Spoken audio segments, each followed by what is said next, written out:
Bom dia! Tudo bem com vocês, meus lindos? Gente, seguinte, para hoje, né, acumulou, como segunda-feira a gente não teve aula, então para hoje vocês têm as tarefas 7 e 8 para me entregar. Manda foto para mim lá no grupo. Por favor, gente, lembra de pôr nome na frente no verso e de tirar com o celular o mais reto possível em cima da folha, não tirar de baixo porque fica bem difícil para conseguir ler. Se vocês puderem colaborar com a vida da Pro, eu agradeço bastante, tá? Eu também preciso fazer com vocês as correções das tarefas 5 e 6, mas vamos primeiro fazer o vídeo aqui da aula de vírus, e aí terminando o vídeo a gente abre o Hangouts, né? Fazemos lá a nossa live, e aí a gente faz a correção das tarefas e fazemos os exercícios da aula de hoje também. Aí se a gente terminar os exercícios da aula de hoje, por lá eu dou as instruções da tarefa. Se nós não terminarmos, aí a gente faz isso segunda-feira, ok? Gente, então a gente vai falar agora a respeito de vírus. A gente, né, temos aí que entender que vírus é um problema dentro da biologia. Tá? O vírus ele foge das classificações. O vírus, a gente tem briga entre cientistas de se eu posso considerar ser vivo, se eu não posso. Pro e a gente tem que saber argumentar para os dois lados, tá? Não cabe a nós decidir isso. Então a gente tem que saber os dois lados da moeda, tá? Então é algo bem delicado falar de vírus. E a gente tá numa época agora, né, que fala de vírus, na cabeça de todo mundo vem o Covid-19. Então, no final da aula, a gente comenta um pouquinho a respeito desse vírus, certo?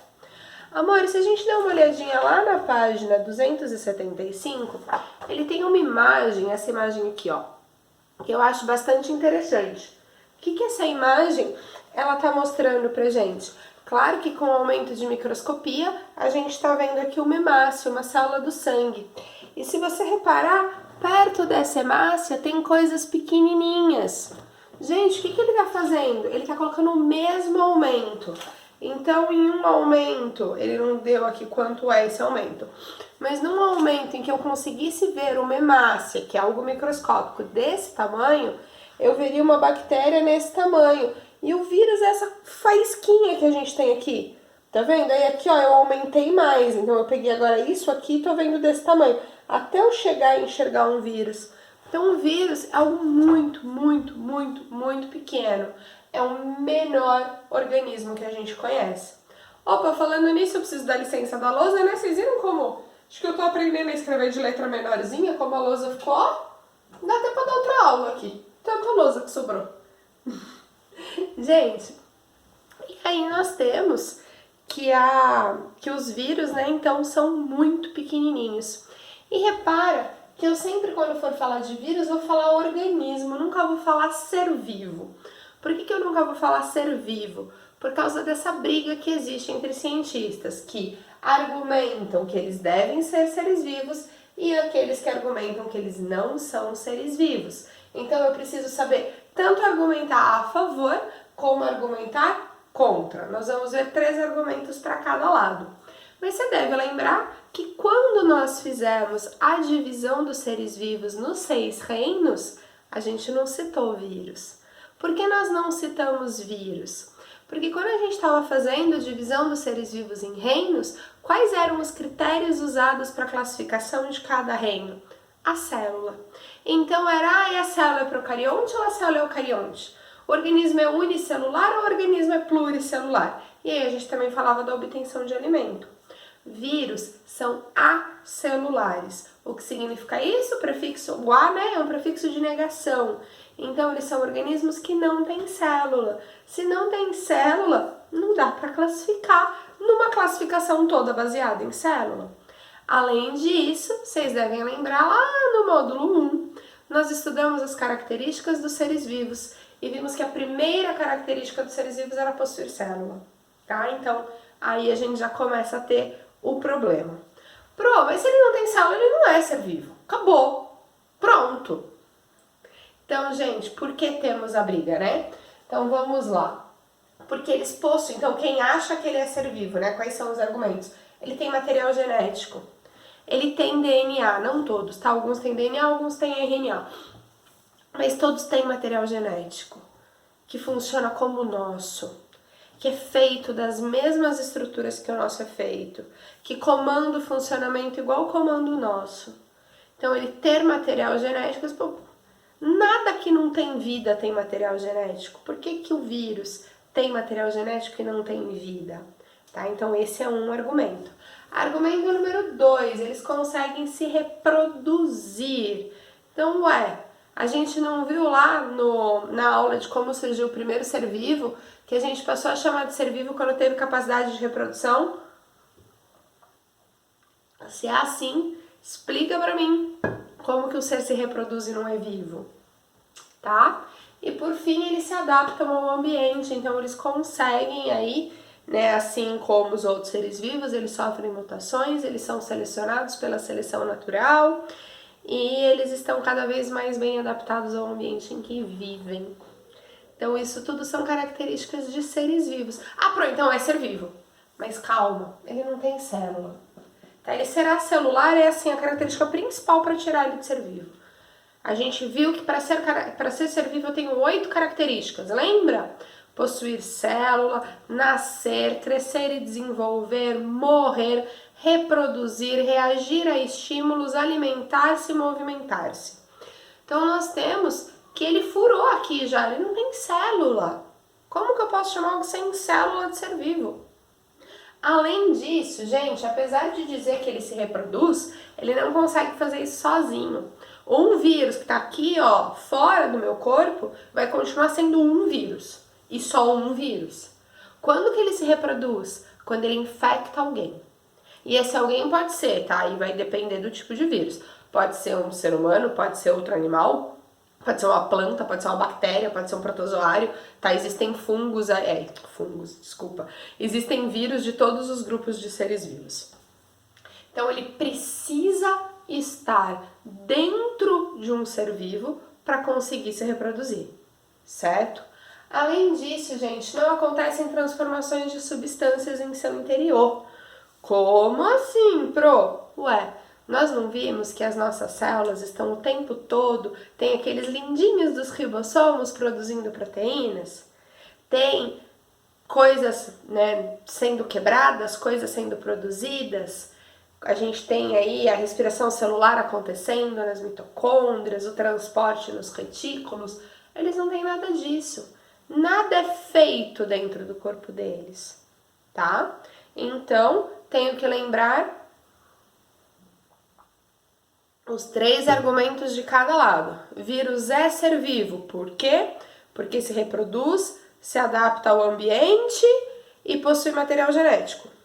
O vírus não é ser vivo porque não tem célula, só se reproduz dentro de outra célula e não tem transformações de substâncias em seu interior. Ok? Mas, se ele não tem célula, do que ele é feito? Gente, o vírus, via de regra, é feito de 2 coisas apenas. Material genético envolto por uma capinha. Essa capinha... membrana plasmática? Capsídio. Como? Capsídeo. Tá em algum lugar. Aqui, ó. Ainda tá separado para ajudar. Cap com P mudo, S-I-D-E-O. Capsídio. Então, a gente tem essa capinha e dentro dele está o material genético. Por que eu não chamo de membrana plasmática esta capinha? Porque a membrana plasmática ela tem toda uma constituição lipoproteica muito mais elaborada do que um capsídeo. Um capsídeo é algo mais simples do que uma membrana plasmática, certo? Então ele tem material genético e capinha. Nome da capinha, capsídeo. Além disso, gente, alguns vírus, entenda bem o alguns não são todos. Alguns vírus possuem envelope membranoso, que é uma camada externa ao capsídeo, que vai dar aí uma proteção extra, certo? Seria tipo as bactérias que têm cápsula. Alguns vírus têm envelope membranoso.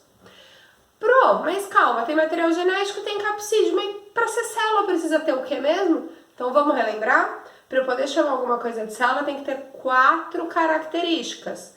Vamos lá, quem lembra quais são as 4? Muito Muito bem, Isadora! Então, a Isadora falou para mim que para ser célula precisa ter material genético, check. Membrana plasmática, citoplasma e ribossomos. Então, tá vendo que precisa ter 4 características para ser célula? Ele tem uma, outra ele tem meia boca e as outras 2 ele nem chega perto de ter? Então, não posso falar que vírus tem célula. Sim? Gente, e tenho que saber essas 3 palavrinhas aqui, ó. É geralmente a primeira coisa que se fala quando fala de vírus. Todos os vírus, sem exceção, são parasitas intracelulares obrigatórios. O que significa isso?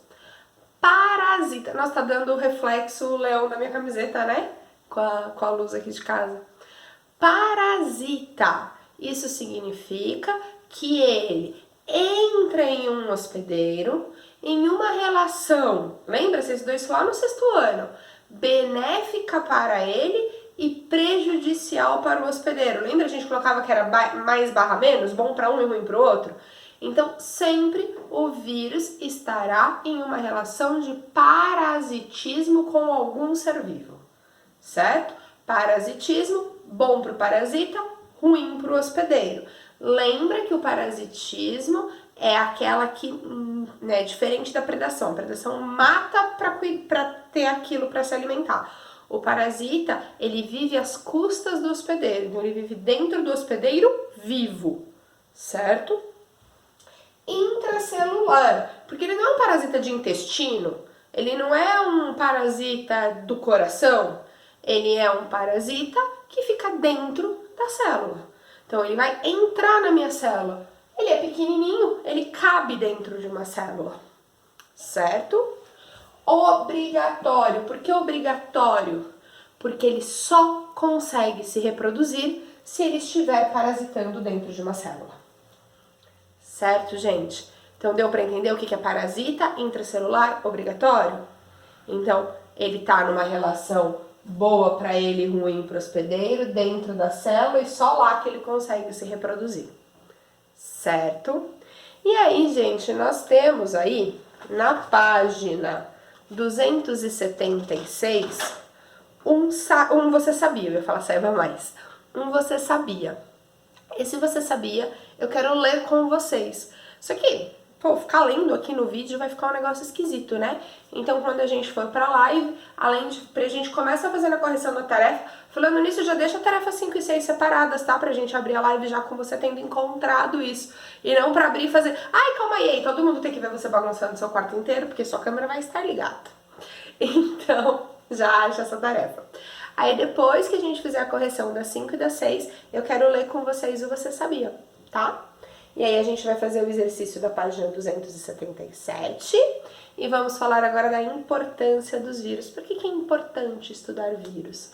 Gente, primeiro de tudo, porque eles causam doenças, tá? Que doenças? Eu coloquei aqui pra vocês a dengue e a hepatite. Mas a gente podia falar da gripe, a gente podia falar do corona, a gente podia falar da cachumba, sarampo, rubéola, catapora, mononucleose, AIDS, herpes, as hepatites. Então a gente tem um monte de doenças que são causadas por vírus, certo?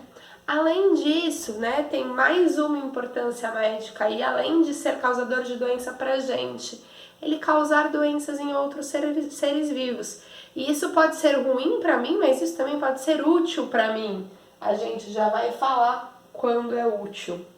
Então, gente, eu queria que vocês acompanhassem comigo lá na página 277 as bolinhas, sabe? Propósitos das bolinhas?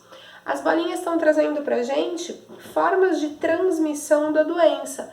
Todo vírus eu pego do mesmo jeito? Não. Agora a gente está falando muito da transmissão, aí igual é a transmissão da gripe, né, que seria a transmissão do corona, que é a partir de gotículas de saliva, nossa, como o óculos tá embaçado, gotículas de saliva que estão no ambiente. Então, se eu estivesse, por exemplo, dando aula presencial para você, enquanto eu tô falando, eu tô expelindo algumas pequenas gotículas, e essas gotículas ficam no ar, e aí a Clara respirou, Pronto, pegou a mesma coisa que a protinha, certo? Mas pela câmera não tem perigo, gente, por isso que estamos em aula não presencial. Mas todos a gente pega assim? Não. Herpes. Como que eu pego herpes? Contato com a área lesionada, certo? Então eu preciso ir lá e encostar na ferida. Imagina, ninguém encosta na ferida de ninguém. Ah, encosta. Eu sempre dou esse exemplo, tá, gente? Eu não lembro exatamente o ano, mas já faz tempo. Boa parte de vocês deve saber, porque eu já devo ter comentado em sala, eu sou alérgica à pimenta. E aí, eu fui num aniversário, e nesse aniversário a gente tava tudo na piscina e tal, e aí eu saí da piscina morrendo de fome, e a mãe do meu amigo tinha feito uma sopa. E ela falou pra gente, vou pôr carne na churrasqueira agora, vocês não querem tomar uma sopa, tipo, para dar uma acalmada no estômago, pra esperar a carne ficar pronta? E eu falei, mano, vou tomar um pouquinho de sopa, né? Pra vocês terem ideia, eu peguei sopa no prato raso, eu peguei, tipo, quase nada. E aí, no que eu coloquei a primeira colherada de sopa na boca, eu vi que tinha pimenta. Só que aí eu lembrei do meu querido irmão falando pra mim que a minha alergia era frescura. Aí eu falei, vai, dá uma mordida na língua, ela ficou um pouquinho inchada, meu lábio também, mas eu peguei tão pouquinho, vai parecer desfeita falar que eu não vou tomar, né? Peguei uma garrafa de refrigerante e fui, tomava uma colherinha, tomava um gole de refrigerante e tal, comi sem problema nenhum. Conclusão, gente, no dia seguinte eu tava toda empipocada, tá? Empipocou essa região do corpo, aí no dia seguinte deu aqui embaixo da barriga, aí depois apareceu nas mãos aqui, puxando pros braços. Aí no quarto dia tava dando no rosto também. Minha mãe ligou desesperada no convênio, falou que queria um alergologista para consulta no dia pra mim. Podia ser em Serquilho, Boituva, Tatuí ou Sorocaba. Arrumaram um em Sorocaba pra mim. Podia tomar 60 dias de remédio pro empipocado sumir. Só que meu empipocado, ele era um empipocado de alergia. Então isso não é contagioso, né? Então não tinha problema nenhum.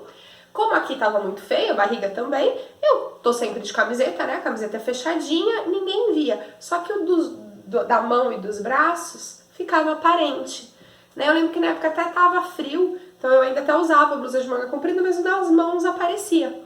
E, gente, sem brincadeira, aqui no ângulo mesmo, eu vinha da aula, toda sala que eu entrava, as crianças vinham pra mim, nossa, Pro, o que aconteceu na sua mão? E passavam a mão.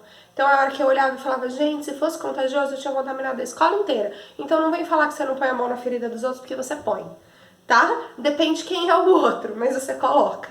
Nesse caso, era tranquilo, não era contagioso, mas se fosse, eu tinha passado pra todo mundo, tá? E lembra que não pode trazer comida com pimenta pra Pro, tá bom? Ovo de Páscoa pode, chocolate a Pro pode, tá? A Pro não pode pimenta. Gente, aí ele contou aí pra gente que também tem aquelas que a gente pega com contato de fluidos corporais, como o ebola. Tem os contatos com saliva, por exemplo, a raiva. A raiva você pega, as pessoas falam que é da mordida, né? Na verdade é porque eu preciso ter contato com a saliva. A mordida rompeu a pele e a saliva entrou em contato. Mononucleose é conhecida popularmente como doença do beijo. Já deu pra entender por quê, né? Precisa de contato de saliva.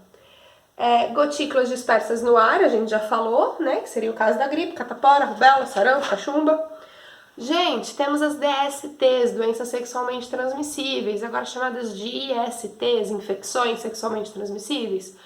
Poxa, a gente estudou um monte ano passado AIDS, certo? Então é um vírus que passa em relação sexual. Aqui ele também citou pra gente a herpes genital, as hepatites B e C.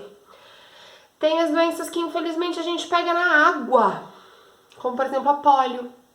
Gente, a pólio, você é vacinado pra ela, tá? A pólio é a paralisia infantil e a gente é vacinado pelo Zé Gotinha. Ó, que delícia, a melhor vacina de todas. E, por fim, nós temos ali as doenças que são transmitidas pela picada de mosquito. Todo mundo sabe que o Aedes aegypti transmite dengue, chikungunya, zika e febre amarela. Tudo vírus, tudo pelo mosquito, certo? Gente, e como prevenir? Depende. Se eu tô falando prevenção daquela que eu pego através de gotículas dispersas no ar, como é o caso da gripe, a melhor forma de prevenção é lavar as mãos, evitar encostar nas coisas, tá sempre higienizado e não levar a mão na boca, no nariz e nos olhos, certo? Que são as portas de entrada do nosso corpo. Além disso, né, quando espirrar, tampar. Lembrando, gente, que esse tampar, quando espirrar, né, seja com mão, com lenço, com cotovelo, Isso é para você não contaminar outras pessoas, não é para você se prevenir. Você não está deixando o vírus que está em você ir nos outros, certo? Aí, né, só pra gente entender isso, que eu não tô me prevenindo, eu estou prevenindo os outros. Não que não seja importante, é extremamente importante. Só pra gente saber diferenciar. Se eu tô falando de uma AIDS, usando preservativo em toda relação sexual. Se eu tô falando de mononucleose, não sair beijando na boca. Se eu tô falando de herpes, não encostar na ferida alheia. Certo, gente? Então, cada doença vai ter uma forma. Lembrando que a principal forma que a gente tem de prevenção de várias doenças, higiene pessoal e saneamento básico, tá? Então, a gente tem que isso de lavar as mãos sempre, não é só na época que a gente está tendo coronavírus. A gente precisa ter isso como um hábito. Então, manter as mãos sempre higienizadas. Por quê? Porque você não tem noção de quanto lugar você pega com as suas mãos e quantas vezes você leva as mãos para o rosto, tá? Então, é importante a gente se preocupar com isso, a gente deixar sempre bem limpinha. Outra forma de prevenção muito importante são as vacinas. Gente, então, infelizmente, né, não existe vacina para todas as doenças, mas nós temos vacinas para uma gama muito grande delas. E a gente precisa vacinar. Ai, mas eu tenho medo de agulha. Amor da minha vida. É muito melhor levar a agulhada do que ficar doente.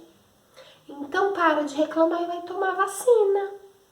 Ai, mas eu ouvi falar que vacina mata. Que vacina causa isso, que vacina causa aquilo. Gente, não. As vacinas, a gente tem, né, o nosso calendário de vacinação liberado pela Anvisa, todas as vacinas são testadas e tem segurança comprovada, tá? Então a gente precisa tomar vacina.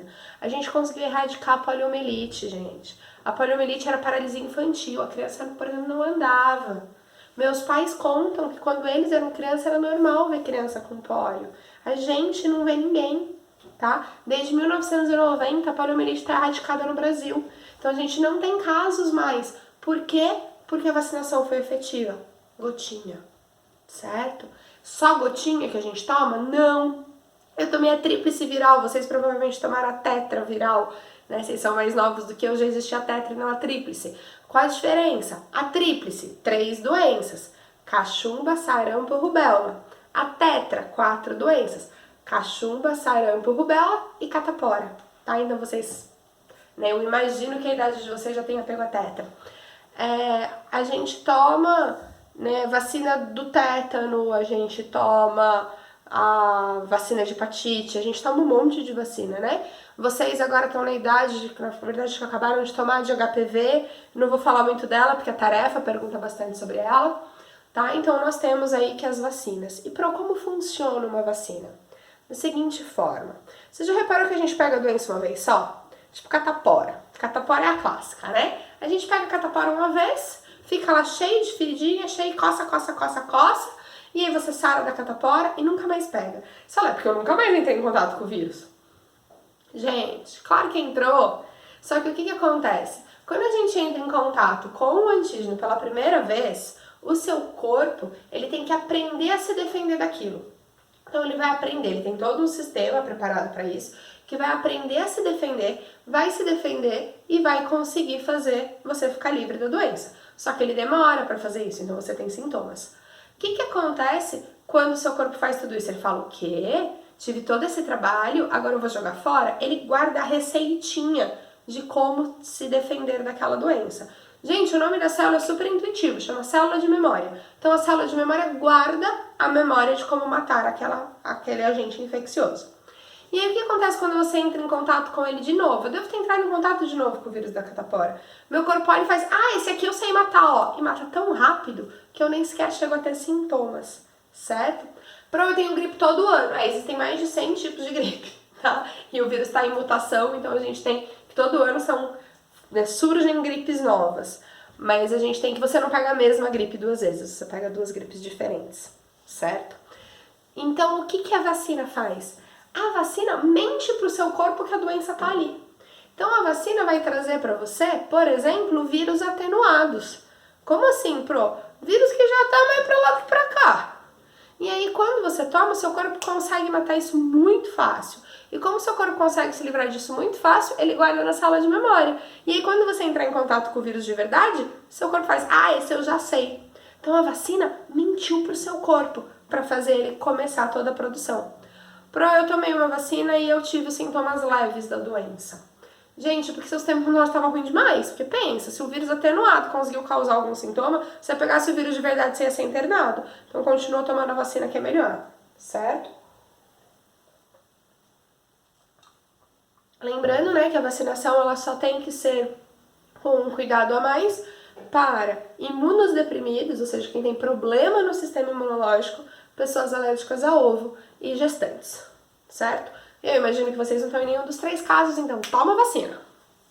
Gente, terapia genética. O que é a terapia genética? Nós temos que os vírus, eles sabem entrar na nossa célula. E aí os cientistas falaram, calma aí, existe um monte de doença de erro de material genético. Porque o nosso material genético veio com defeito de fábrica, ganhei de papai ou de mamãe. E aí eu tenho essa doença desde que eu nasci. E eles falaram, se o vírus sabe entrar na célula e pôr o material genético dele lá dentro da célula, e se eu pegar um material genético saudável e colocar dentro do corpo de alguém que tem aquele material genético doente? Então eu pego o vírus, tiro o material genético do vírus de lá de dentro, coloco um material saudável e infecto a pessoa com esse vírus do bem. Isso é terapia genética. Gente, ela é sensacional, né? Mas ela ainda não funciona para tudo, ainda tá muito em fase de teste. Mas a gente já tem que em câncer de leucemia infantil, tá? Que é o câncer do sangue de criança, a gente já consegue tratar com terapia genética. Olha que sensacional! Provavelmente no futuro, quando seus filhos estiverem estudando, a gente já vai conseguir tratar várias outras doenças genéticas por isso, é dessa forma, tá? Então, a gente mexendo no vírus em laboratório para fazer coisa boa, certo? Vírus também é usado em controle biológico. Você lembra o que é controle biológico? Cauã, conta pra Pro? Gente, então isso, igual a gente viu lá no 6º ano, controle biológico é quando eu uso o predador ou o parasita da minha praga para conseguir controlar a praga. Então eu tenho lá uma plantação e deu uma lagarta X na minha plantação e essa lagarta tá acabando com a minha plantação. Aí eu vou lá e compro um vírus que ataca essa lagarta. Esse vírus não faz mal para ser humano, esse vírus só ataca a lagarta. Eu compro esse vírus e jogo esse vírus na plantação. Os vírus vão entrar nas lagartas, parasitar as lagartas vão acabar morrendo e eu me livrei do problema, certo? Controle biológico. Lembra que nós vimos que o controle biológico tem que ser bem feito para que quem foi introduzido não vire uma praga.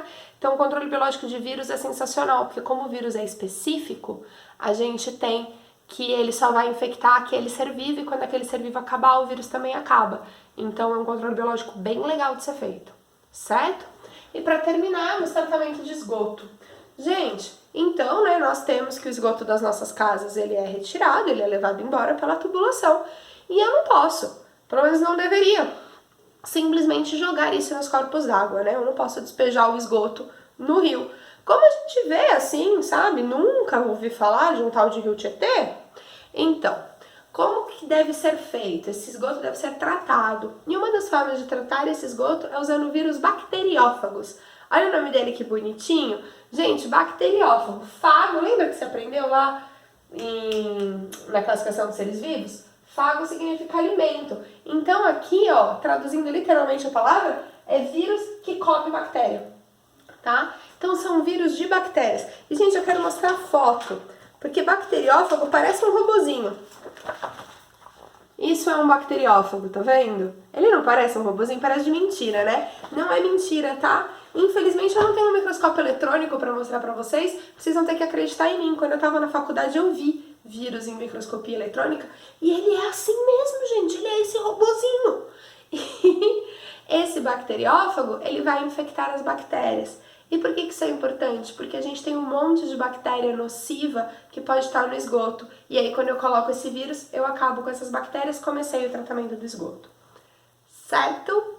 Gente, temos um monte de coisa para fazer na live, hein? Então a gente precisa corrigir as tarefas 5 e 6, ler o Você Sabia, tirar as dúvidas da aula, fazer os exercícios, ok? Então vamos lá. Ai, Pro, não precisa copiar correndo? Não, faz com calma. Você sabe que se não der tempo, eu deixo pra próxima aula sem problema nenhum. Não quero apressar ninguém.